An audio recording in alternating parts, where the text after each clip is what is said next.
scientists. I mean, Einstein probably got parts of relativity Maybe. theory from dreams or trance states. So what I'm suggesting is, why don't we get our top scientists to deliberately go into altered states together, create an energy field, so that we can then purposely download the good ideas we need for the salvation of this planet.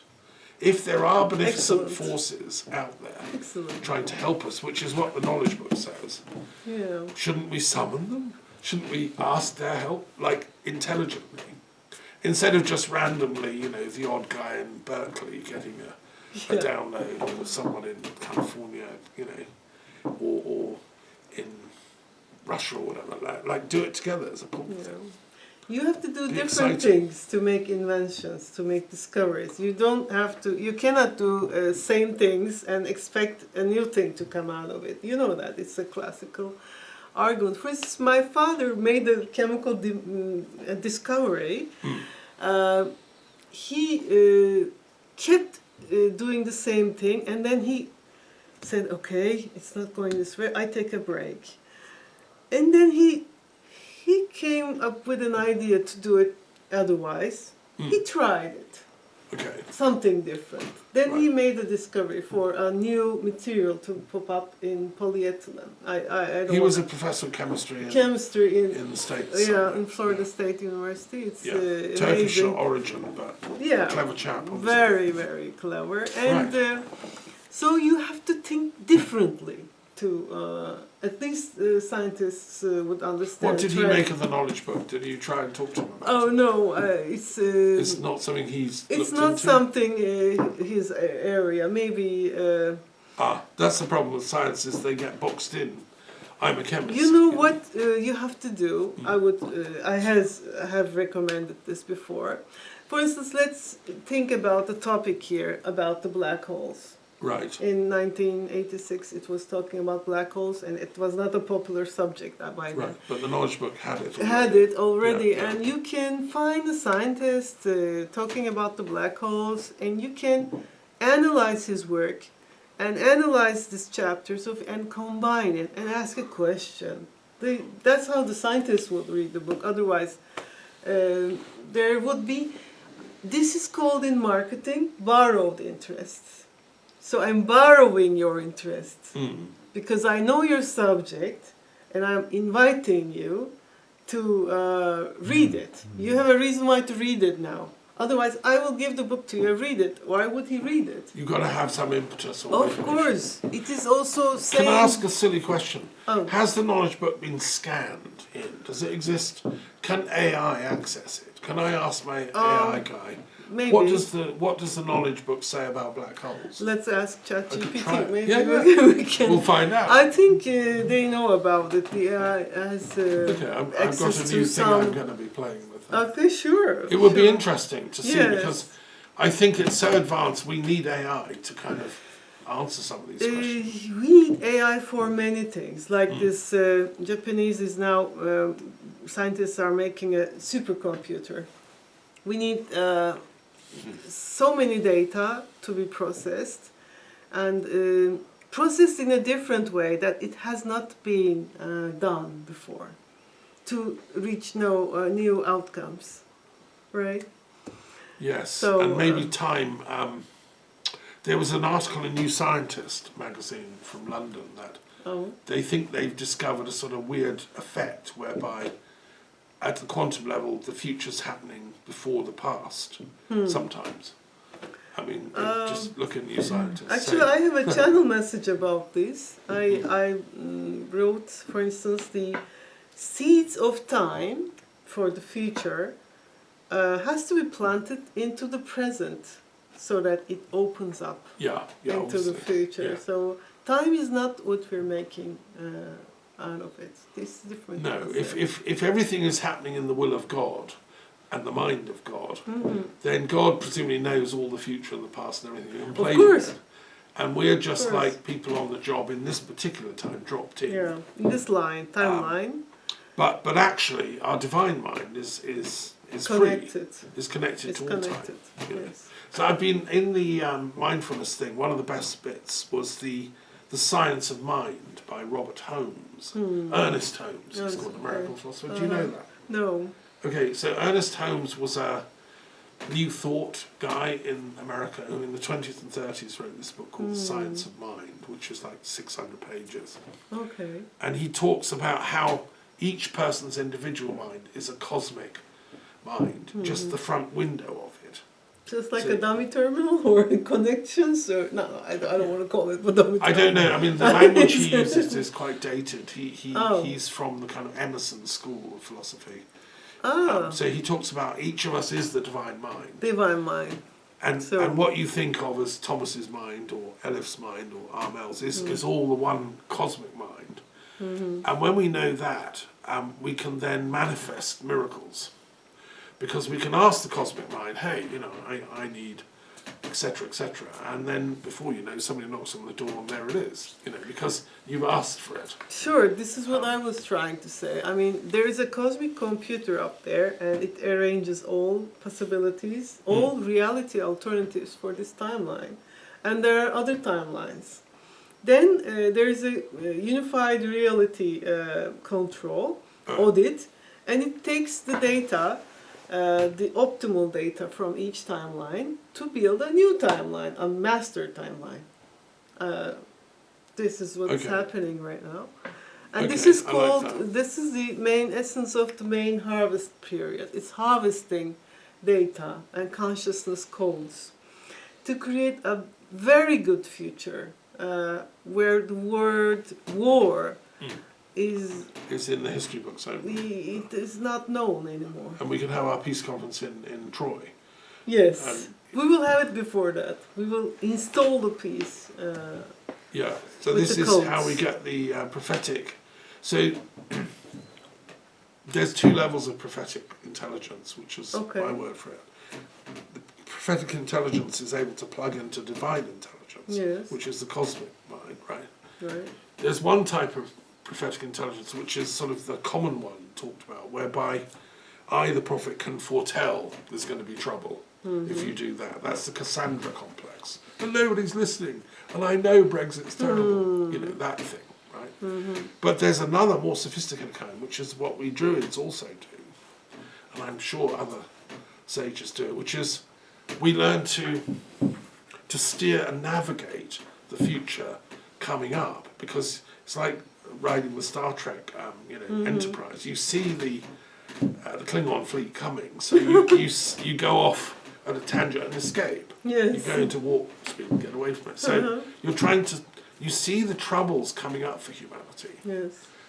And then you try and put out the thoughts that we don't want to do that, guys. Just as a little whisper, you know. No, let's do another way. Okay. To And navigate. So you're creating the future. Yes. In a positive way for people. Correct. Rather than the future is something that God is giving us.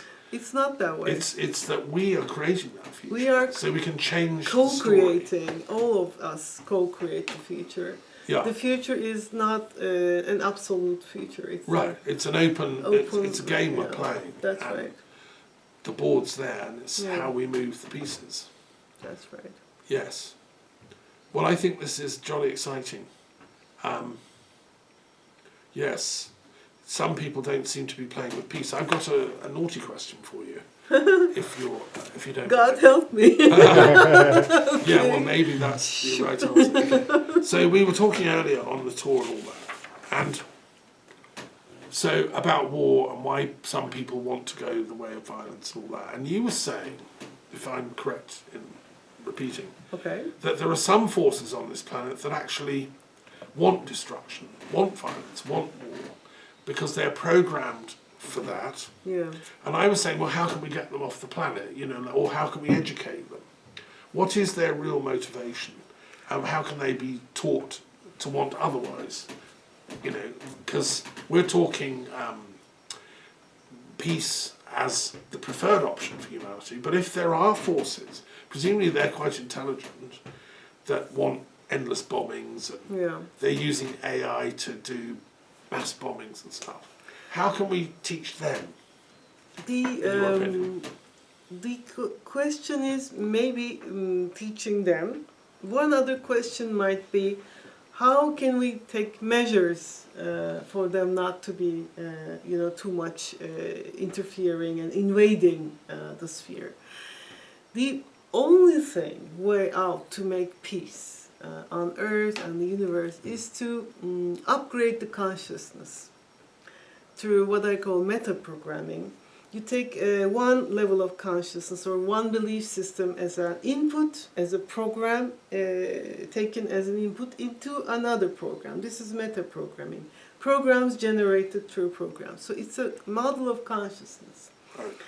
And a model of consciousness is the only way that transcends you to higher dimensions. If you attain, for instance, the level of 7th dimension, you no longer have duality.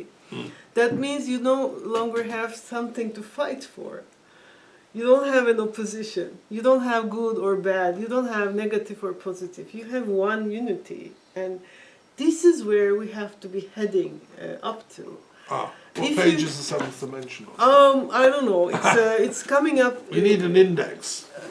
We have an index, but the knowledge book is not a linear book. It comes up in many places, and it opens up in a spiral way, so not a linear way.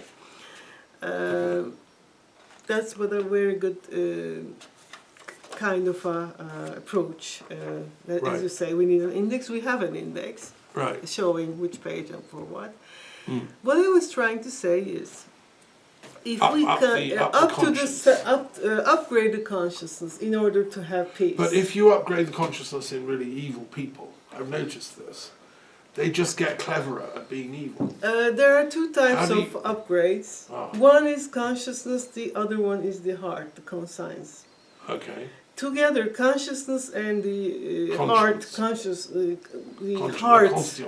your inner scale of doing the right thing, let's say, it's divine justice downloaded on earth through beings who so that can has achieve to be it.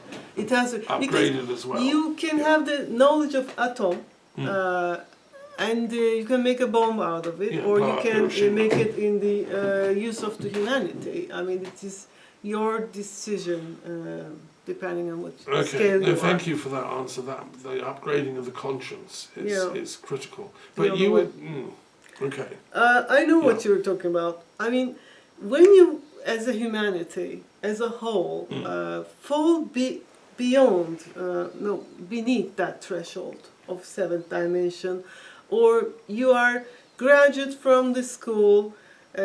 From this level of consciousness onto this level of consciousness, and it's all in the plan, master plan, and the humanity is not doing it properly, then there is always a accelerating factor, which is usually the war and the pain, because you learn faster through pain. Why you learn faster through pain? Because you want to get rid of the pain, you want to escape it. That's why a lot of inventions were made in war. In war times. So this is kind of an automatic download.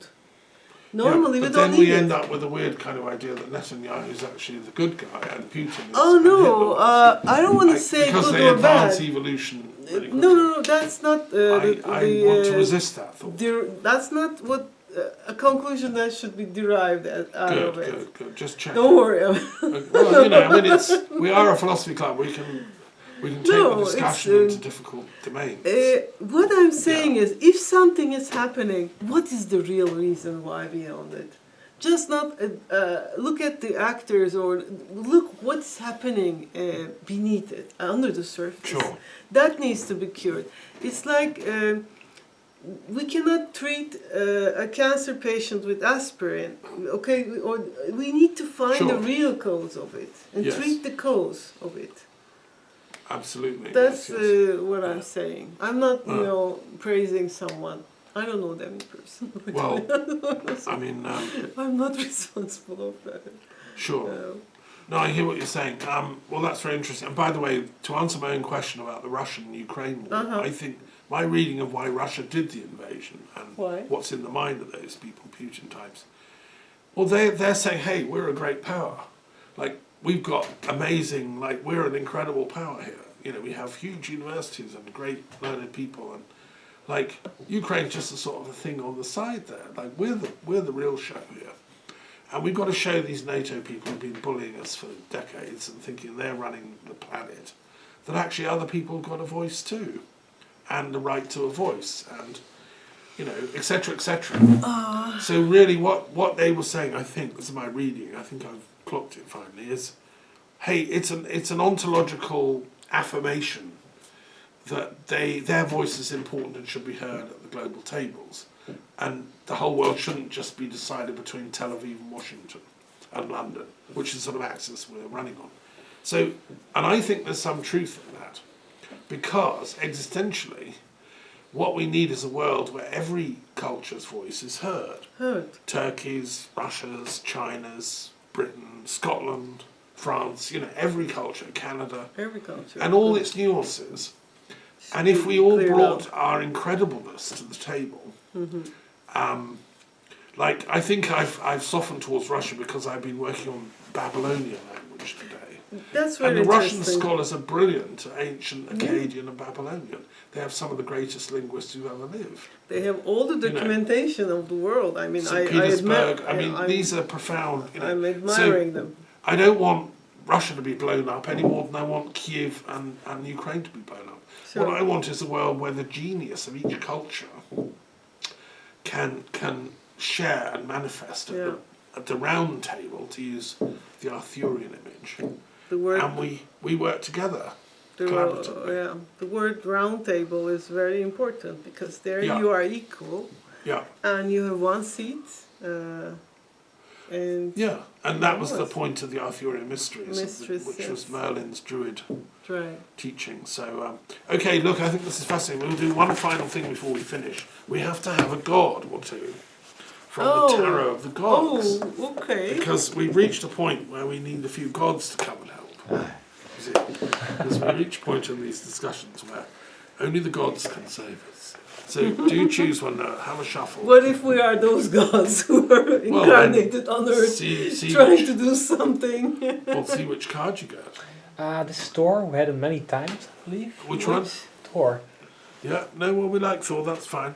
Ah, Pass them on. We'll just do with what we he's get. very this time. famous on Earth, you know. Thor, yeah, Thor's a great With the god. film. But he tends to appear many times in our We courses. love him. He's really good. Yeah, we'll have him as well, yeah. The god of healing. Son of Apollo, no less. Son of Apollo, Yeah, and we were talking about Apollo, we're in his room. So his son spoke. Yeah. Okay. Oh, Poseidon. you've got I Poseidon. love. I Okay, love the that's good. seas. Poseidon, the sea. I god. live on the Right, sea, right. you know, Yeah, I did. by the beach. Right. Literally. Huh.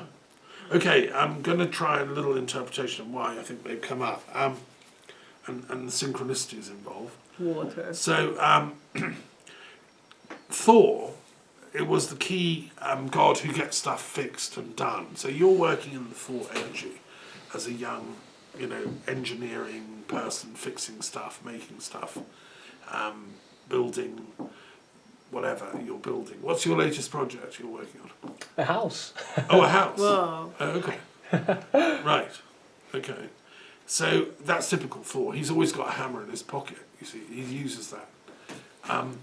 But I want to share something else I was working on today, because as well as Babylonian, I'm also taking a sneak preview of the history of Dutch.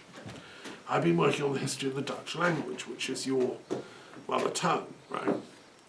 And I've discovered stuff about the Dutch language I didn't know about, which is absolutely fascinating. Please correct me if I'm wrong. And I've always been fascinated. It's so close to English and close to German. It's sort of in the middle between the two, right? To me, yes, yeah. Yeah. What I discovered today is that, because I've always wondered who the Franks were, the Frankish people that gave the name to France, right? They came from Belgium, and the ancestors of the Dutch were Salian Franks. Okay, and so Old Frankish is the same as Old Dutch, I've discovered. So the original Franks who invaded took over France were actually Dutch. I had no idea. No, I didn't know this. That's why I'm sharing, because it's so exciting. They shrunk. Because you live, you're Dutch, but you live in France. Right? That was it. Well, this is your home, as well. Yeah. So the Franks spoke this Salian Frankish, which is like Old Dutch, and they've discovered some of the earliest are on runes. They found a runic sword with runes on, which is in Old Frankish, which is Old Dutch. So I always wondered where these Franks went, because like I walk around, they're all Romano-Gallic types. I don't see any Franks anywhere. And then I suddenly went, it's the Dutch. They're the Franks up there. Up there. So you're the ancestor of the Franks. That's great. Isn't it amazing? Yeah. Tell your dad, because, tell your family, because they're all, wondering, why are we here? We're Dutch. No, actually, this is France. This is Frankish land. And if you research the history of Old Dutch, as I've been doing today, it's absolutely fascinating. That's great. Well, Isn't it Thank interesting? you. to know. Yeah. It's amazing. And so what I realised is that Holland, or the Dutch, are really important to European history, the bigger picture, these Franks. So thank you for all you've done to make France possible. Oh, you're welcome. By the way, is it a coincidence or not? I'm staying with a Dutch family, Rionon. Oh, yes. I see. They are lovely and the lovely hosts. Right, no, there are quite a few Dutch living in this Yes, part of living here. Paris. And Wow. I have the odd visitor coming from, Dutch speaking who wants to help. I had a woman come recently who wanted to kind of, Oh. maybe settle in this area. So, but now I've realised that they're actually the ancestors of the Franks. I can clock them more. Do you know what I mean? Wow, interesting. It's interesting, isn't Very it? interesting. Yes. So thank you. So I think that's maybe why Thor's come. I just had to tell you that story. Oh. Because Thor was the god also of the Franks as well, and the Dutch, the ancestors of the Dutch. Yeah. Oh, it's Vikings. It's interesting, isn't it? So I'm going to be researching this more, I think. And also Descartes, when he lived in Holland, had a Dutch girlfriend, so he spoke Dutch as well, right? And also Benedict Spinoza, who got me into philosophy when I was a youngster. He also lived in Holland and spoke Dutch. So there's some great philosophers who spoke Dutch, Well, you told me a few times that at some point in the history, the Netherlands used to be a quite calm place to compared to other countries, where some Korean minds go to refuge to learn. Oh, absolutely, yeah. They took refuge because the Dutch were very open and tolerant and intellectual freedom. That's why Descartes, the greatest French philosopher, went to live in Holland. Because here he wasn't allowed to think certain types of thoughts, because the Inquisition and the Church was quite strong in its. You can't think that, shut that philosophy club down. Because in Holland, it's just like, pass the beer, let's have a pipe. Bless them. Freedom of thought and all that. So that's great. And the fact that they discovered New York and, spread those ideals around the world is also, democracy was important, particularly in America. So let's give thanks for the good stuff. Okay, now your deity, well, this is pretty cosmically appropriate because we've been talking about Apollo as we've been going around the museum. I mean, she lives near the Temple of Apollo. Didyma, yes. for God's sake. 1 kilometer. Wow, that's kilometre. really close. Amazing. Yes, almost. Which in I've the been temple. to. Do you know if there's a temple to Asclepius anywhere near there? Because there's. There is a. I Do you know the story of Asclepius? no. Okay, so let me share that because this is why it's come here. He was the son of Apollo, Okay. right? And Apollo loved him, gave him all his magic, particularly in healing skills. Asclepius was brilliant at healing, and he was so good he was bringing people back from the dead. Yeah. Like Jesus, he was able to resurrect people because they called in Asclepius and he, no problem, take this bit of magic and the guy's up. So anyway, Hades grumbled. The Lord of the Underworld said, grumbling, if he keeps doing that, there'll be nobody left down here. And who'll I be Lord of? No population left. No, dead people left there, all be alive again. So Hades thought of a crafty trick. He sent a snake up to poison old Asclepius as he was cavorting on the landscape. There is a snake. And he died and went down to the underworld. To Hades, got rid of him. I see. But Apollo saw his son had been gone. Where's his son? Right, he was keeping an eye on him. And felt there was something going on. And went on a big sulk and wouldn't let the sun come out for days and days and days, because he was in charge of Helios, who was taking the sun round on his chariot. So he said, no sunshine anymore until Asclepius is found.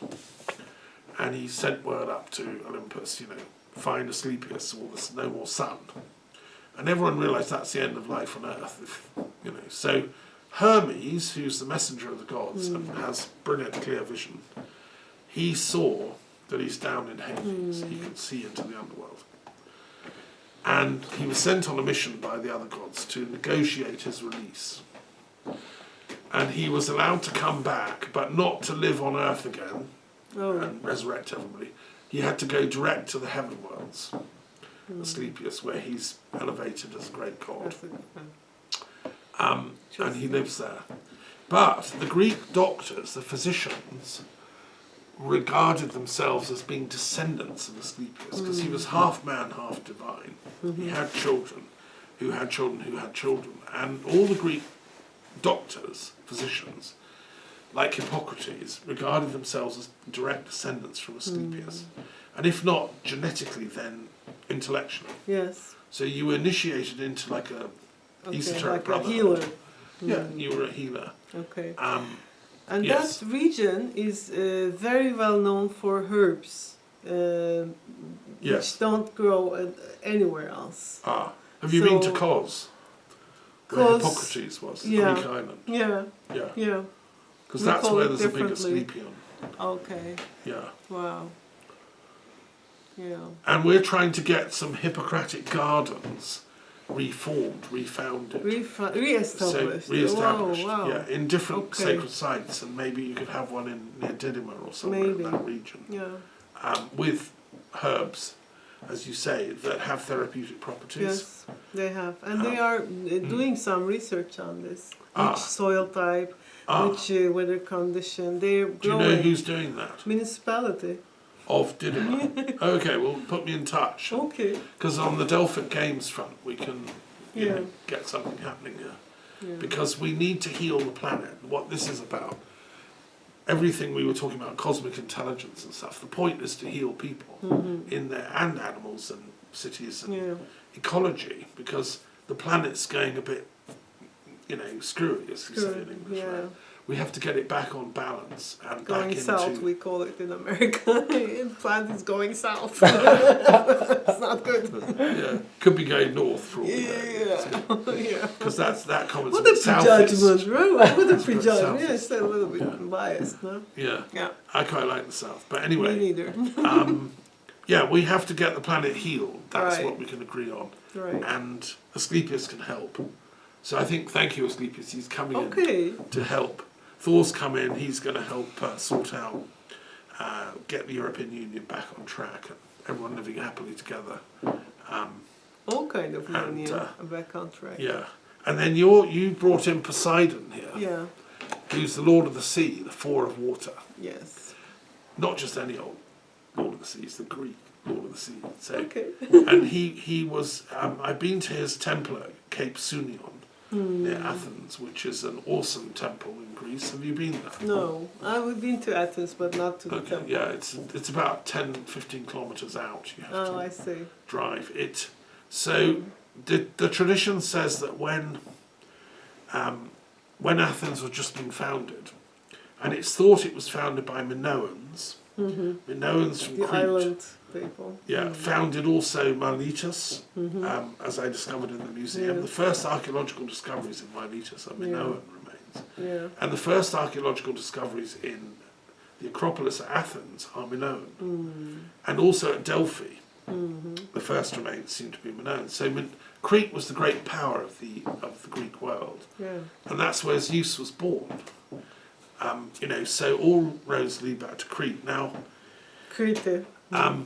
Poseidon, the god of the sea, who was also a very important deity in Delphi as well, early on, thought he should be the lord of Athens, and it should be named Poseidonville. It's like he's the god of the sea, right? And all the wealth of Athens came from trade and ships. But Athena thought it should be named from her, the olive tree, because she's wisdom and she's a wise lady like you, right? So Athena, Thank you very much. and so they contested. And I can't remember how the decision was made. I can't remember if it was Zeus decided or... I keep learning the stories and then unlearning it because of my vertical connection. Okay. It's gone. Okay, so you kind of know, but I cannot remember. well, that's what myths do. They come and go. But all I know is that the decision was made that Athena would be the chief goddess of Athens. Okay. And Poseidon sort of grudgingly accepted it. Because but then he would cause trouble.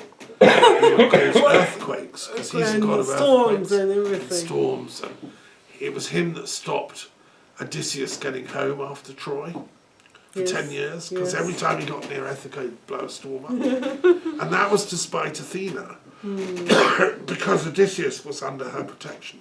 Yes. So that sort of rivalry between Poseidon and Athena runs through the Greek tradition. Yeah.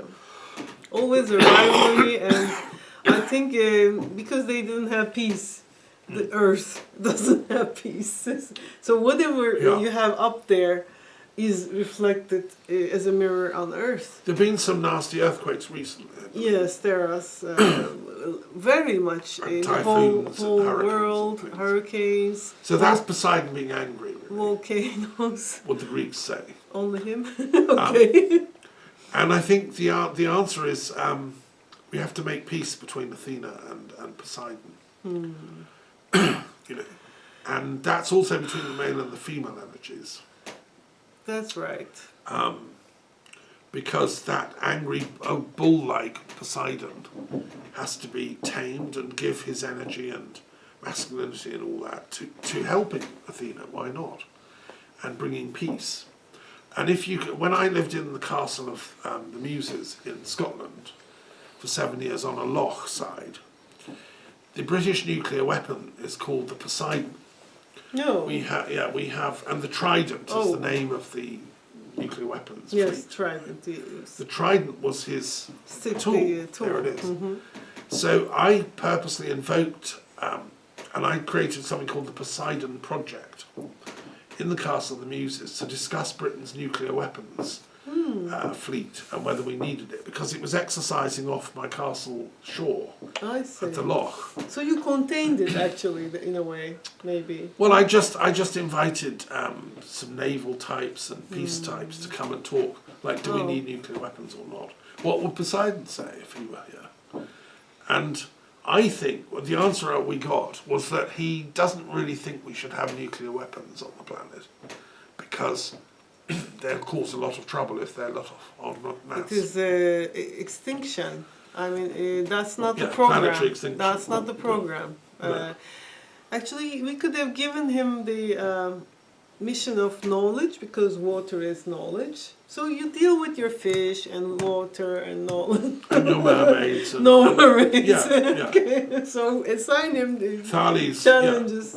Okay, talk to Thales. Good. Yeah, and make peace. I will talk when I go into the sea to Poseidon. So. Yeah, and do you swim where you are? Is there Yeah, swimming there? very nice place Yeah. to swim. Right. Yeah. And when you go to Japan to meet this water guy, you can give us Mr. Nemoto, he's give him our best wishes. Oh, I will, with pleasure. And we have Mel's got a conference in Japan. A chap you When managed is to get it? there, isn't it? A friend What of time? mine is in Japan now Going on. because they were doing a kind of summit